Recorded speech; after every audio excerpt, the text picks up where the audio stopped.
వాడి లడ్డూలు తయారు చేసినట్టుగా, ఆ లడ్డూలను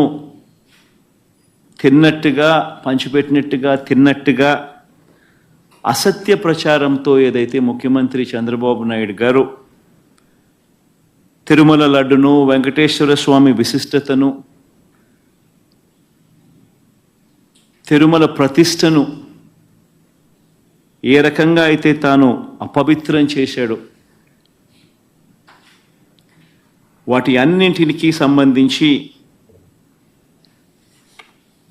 గత కొద్ది రోజులుగా సాక్ష్య ఆధారాలతో సహా నేను చూపించడమే కాకుండా కోర్టులు సైతం చంద్రబాబు నాయుడు గారిని మొటిక్కాయలు వేసిన పరిస్థితులు గమనించాం.